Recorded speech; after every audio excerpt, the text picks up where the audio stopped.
gente, eu sou a Rô, sejam bem-vindos à minha biblioteca e hoje eu vim conversar com vocês sobre as minhas leituras de dezembro. Engraçado que quando eu fui pegar as coisas pra gravar esse vídeo, eu tava com a sensação de tipo, ué, eu não li não? Agora que eu percebi que a maioria do que eu li era e-book. Mas se você gosta desse tipo de vídeo, por favor, já deixa um like pra ajudar na divulgação do vídeo. Se inscreva no canal se você não for inscrito, tá bom? Lembrando que os links de compra pra esses livros vão estar aqui embaixo no box de descrição pra vocês. E à medida que eu for comentando sobre os livros, gente, por favor, comentem, tá? O espaço dos comentários é justamente pra gente conversar, se vocês têm interesse, se vocês já leram, se vocês gostaram ou não desses livros. É literalmente pra gente bater um papo, tá bom? Vou começar aqui pelas leituras coletivas. A primeira, que era eu mesma que estava organizando, era o Nós Somos a Cidade, da N.K. Jemisin. E aqui a gente tem uma história onde todas as cidades meio que têm uma espécie de alma. E essa alma acaba se manifestando através de avatares, pessoas que se tornam como se fosse a essência da cidade. E aqui a gente vai ter a cidade de Nova York, que ela, de uma certa forma, ela estava sendo perseguida e foi atacada, e para poder se defender, acabaram surgindo outras almas, também de Nova York, mas relacionada aos distritos dela. E agora esses 5 avatares precisam se unir e deixar as diferenças de lado para poder salvar Nova York. Eu já tinha visto algumas pessoas reclamando desse livro e outras falando que amaram, e assim, gente, eu entendo que ele é um livro que divide opiniões, porque eu gostei dele, só que tem alguns pontos que eu concordo que são muito nichados e tem uma coisinha ou outra ali que acabou me irritando. O primeiro ponto que eu acho que desagradou muita gente é porque esse é um livro quase como se fosse uma carta para Nova York. Então eu tenho certeza que tem algumas referências aqui que eu provavelmente não entendi, porque eu não sou nova-iorquina, eu nunca fui lá. Tanto que tem um momento específico que uma personagem toma uma atitude e a outra vira e fala, ah, é por causa disso. E logo depois ela dá uma explicação ali de como se fosse uma característica da própria localidade em si. Se a autora não tivesse falado isso no texto, eu nunca ia perceber, mas qualquer morador de Nova York iria pegar isso facilmente. Da história em si, eu gostei bastante da maioria dos personagens. Eu acho que eles trazem muitas críticas, né? Principalmente a questões de gênero e de racismo. E eu achei que ela executou isso muito bem dentro da história. Só que eu confesso que eu fiquei um pouco incomodada justamente com o personagem em Nova York. Eu achei ele muito babaca, sabe? Meio escroto. E eu fiquei assim, gente, será que é intencional dela fazer isso com esse personagem? Do tipo, as pessoas de Nova York são assim? Ou é ele que é meio chato? Porque os outros personagens dos outros distritos, eu gostei, sabe? Eles têm personalidades com suas qualidades, seus defeitos, mas que são agradáveis de acompanhar. Esse cara eu me irritei. Agora, o auge desse livro, pra mim, são todas as referências que eles trazem à obra do Lovecraft em si. Porque o mal que tá aqui invadindo a cidade, que eles precisam salvar a cidade, é completamente ligado às obras do Lovecraft, tá, gente? Tanto na questão da estética, né, de como que eles se apresentam nas cenas, assim, que tem até alguns conflitos e combates entre eles, é muito Lovecraftiano. A maneira em que ele se manifesta dentro da cidade, o como que as pessoas reagem a isso, e essa questão de que é como se fossem 2 universos paralelos se chocando, e de como que a mente humana, às vezes, não sabe lidar com isso, é completamente inspirado no Lovecraft. E você ler e pegar todas as referências é muito interessante, principalmente pelo fato da autora tá pegando todo o racismo que o Lovecraft tinha nas obras dele e modificando isso, utilizando os próprios textos e elementos criativos dele para fazer críticas justamente ao racismo. E isso é genial. O problema é que eu acho que a maioria, pelo menos eu tô com essa sensação, né, de que a maioria das pessoas que não gostaram desse livro ou que acharam certas cenas um pouco abstratas e tudo mais, provavelmente são pessoas que não pegaram essas referências. Eu achei que é muito nichado para quem já leu Lovecraft. Eu não tô dizendo que quem não leu não vai entender, mas facilita muito para quem já leu. E também eu sinto que ele é um pouco mais lento, justamente pelo fato dela ter que descrever muita coisa e tentar justamente fazer até mesmo quem não leu os livros de Lovecraft entenderem essas cenas e entenderem o como que é o funcionamento e a maneira que esse vilão age. Eu acho que ela acaba demorando muito fazendo isso e acaba meio que dando a sensação de que a história tem uma barriga e que ela é mais lenta. Só que eu achei extremamente criativo, tá? Porque às vezes a gente reclama muito de tipo, ah, as fantasias estão todas iguais. Cara, essa aqui não tá. Essa aqui tá completamente diferente das outras coisas que eu li. Então, assim, a criatividade dessa mulher tá no topo, sabe? É uma leitura que vale muito a pena, mas você precisa ler com paciência. Se você nunca leu Lovecraft, pelo menos assim, dá uma jogada no Google, do tipo, sobre o que é horror cósmico, só pra você ter uma noção e facilitar, entendeu? Não é algo obrigatório, mas é uma dica que eu acho que pode ser útil pra quem quer ler essa história aqui. Uma outra coisa que eu achei que deixou a leitura um pouco mais lenta foi o fato de que a diagramação desse livro tá realmente muito pequena. Sério, gente, eu sou míope. Sempre que tem um livro que tem a letra grande, eu venho aqui e falo, a diagramação que o míope gosta. Essa daqui eu achei insalubre, tá? Tipo assim, cara, cadê a margem do negócio? Parece umas patacas de texto gigantes, sabe? Então, assim, isso dificultou. Eu acabei lendo mais devagar por causa disso. E eu tava achando muito estranho, né? Porque, nossa, eu tô lendo, parece que a página não passa. Eu até fui pegar alguns outros livros meus, da própria Suma, e a diagramação dos outros livros que eu tenho são maiores. Essa daqui é porque realmente ficou muito pequena. E isso me incomodou demais, gente. Sério, diagramação é algo que interfere demais na minha leitura.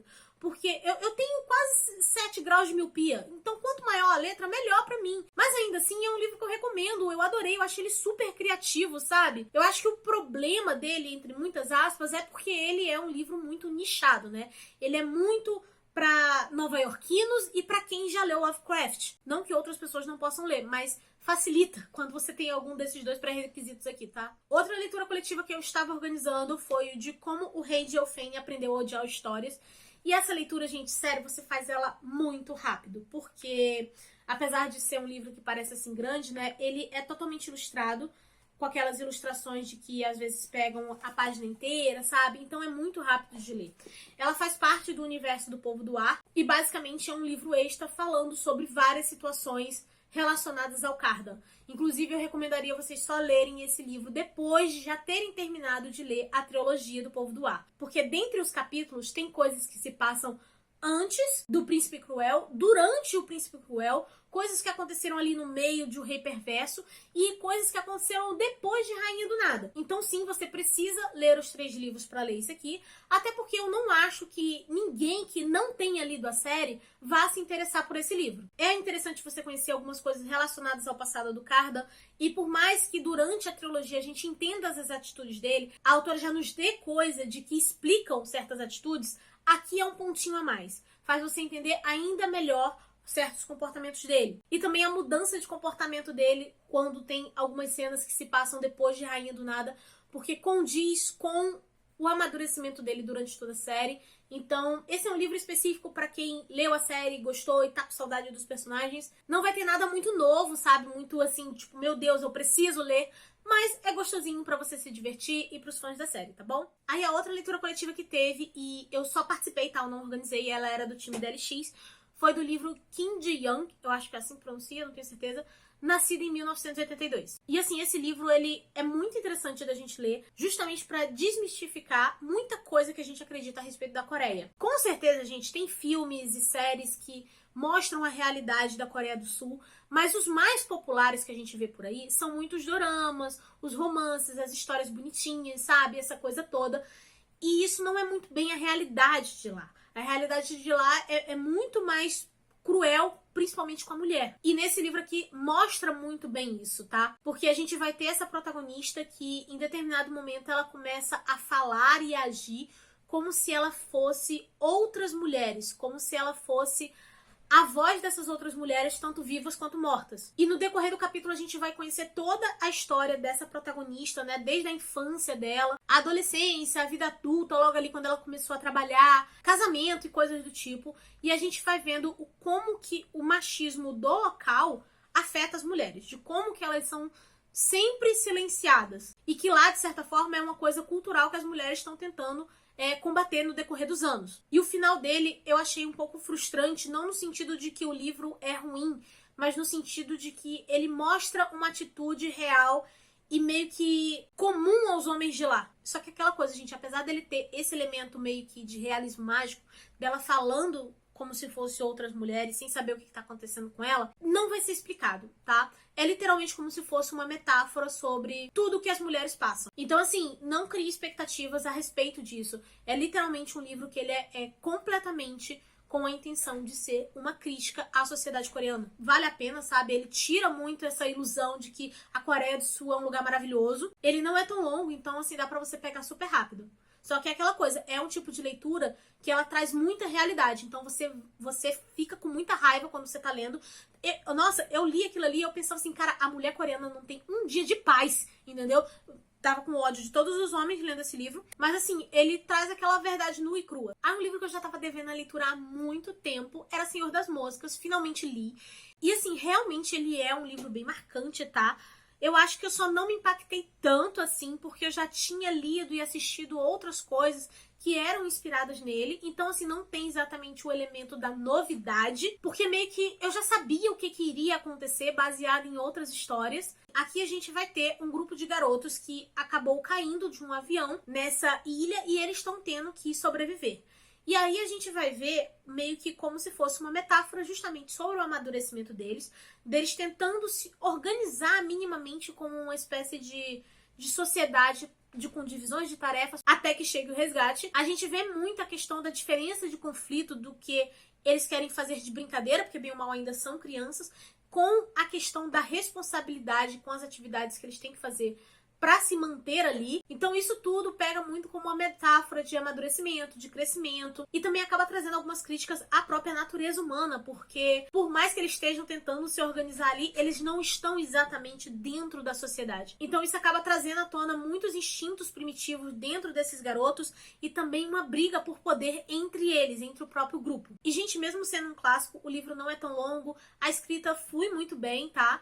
No início é que você talvez não se apegue tanto aos garotos, porque você vê uma imaturidade neles. São crianças ainda, sabe? Mas essa construção é coerente e o autor soube colocar muito bem os momentos de tensão ali mais pro final do livro. Eu gostei bastante, super entendo agora as inspirações das outras histórias que eu li. Então, com certeza, esse aqui é um livro que vale muito a pena vocês conhecerem. E eu acho que vai ser ainda melhor pra quem ainda não consumiu tanta coisa quanto eu que é inspirado no Senhor das Moscas, porque você vai ter o elemento da surpresa. E eu finalmente li um livro desses de ficção de cura que funcionou muito bem pra mim, que no caso foi o Bem-vindos à Livraria Hinandong, eu acho que é assim que pronuncia.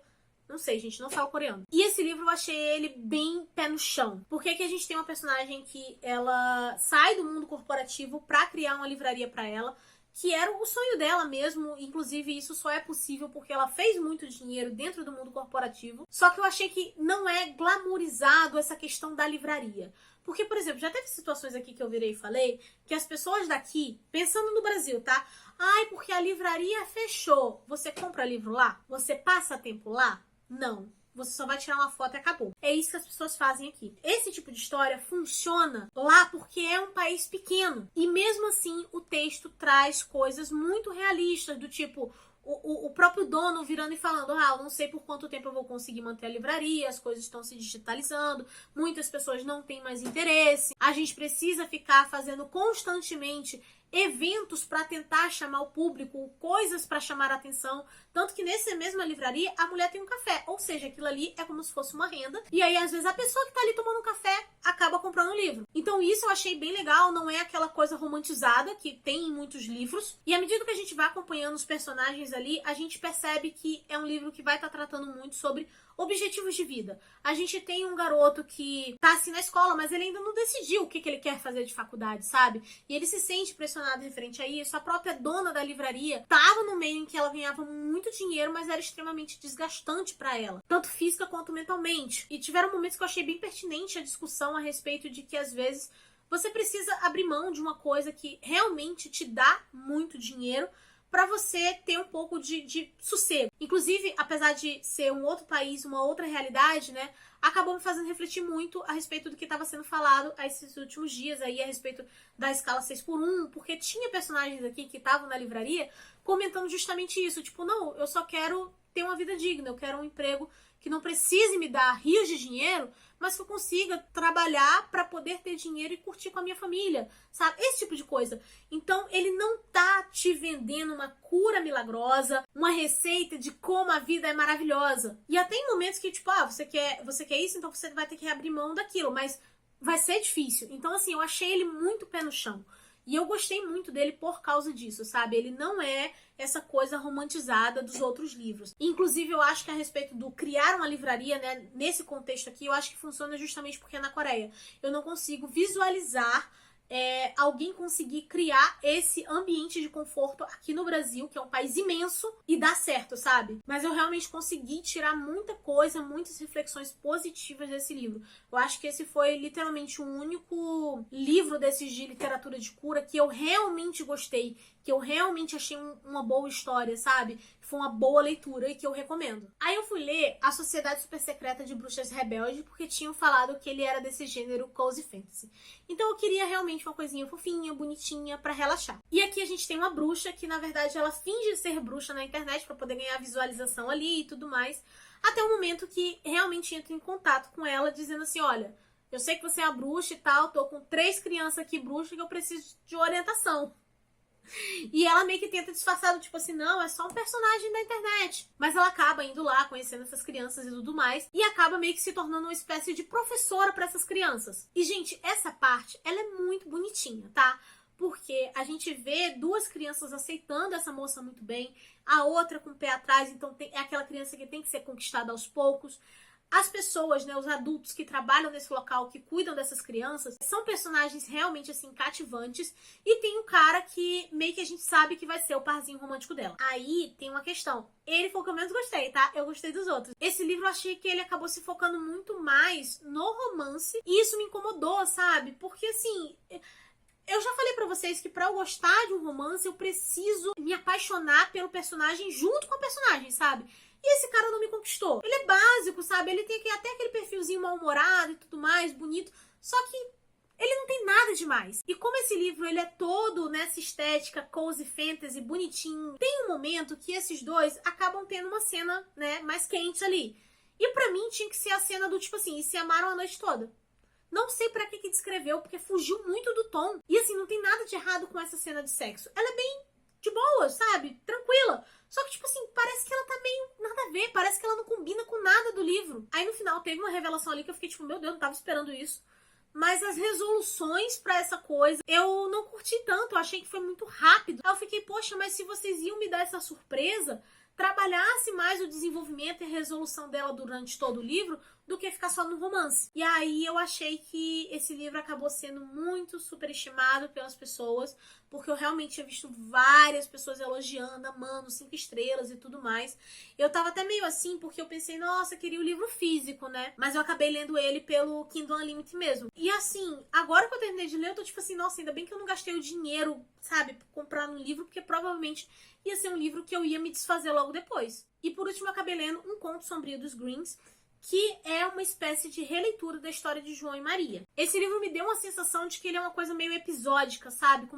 Eu imaginei muito ele como um desenho animado, porque aqui tem a historinha do João e Maria, né, da questão da bruxa e tudo mais, só que eles não voltaram pra casa depois daquilo, eles foram vivendo outras aventuras, e cada uma dessas aventuras acontecem, assim, tragédias absurdas com essas crianças, entendeu?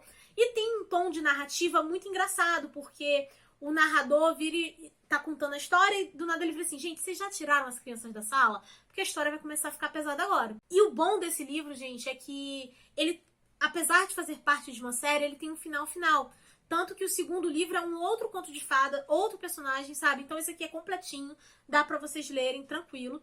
E eu recomendaria ele mais pra quem já é fã dessas releituras de contos de fada. E lembrando que esse é um livro mais voltado para o público infantil, né, juvenil. Então ele tem uma linguagem mais tranquila. Ele tem um tom meio conto de fadas misturado com desventuras em série, que eu achei bem legal. E bem, gente, essas foram as minhas leituras de dezembro. Acho que consegui botar aí a lista de leituras do mês em dia. Não sei quando é que esses vídeos vão estar saindo, mas eu vou estar tentando liberar o mais rápido possível pra vocês. Agora me contem aqui nos comentários se vocês já leram esses livros, se tem interesse, gostaram, se não gostaram. O que foi que vocês leram em dezembro de 2024, tá? Vamos bater um papo. E claro, por favor, não se esqueçam de deixar um like pra ajudar na divulgação. Se inscrevam no canal se vocês não forem inscritos. Eu vou ficando por aqui. E começou a Maquita a tocar de novo. Eu vou ficando por aqui, a nossa conversa continua nos comentários e eu vejo vocês no próximo vídeo. Beijo e tchau!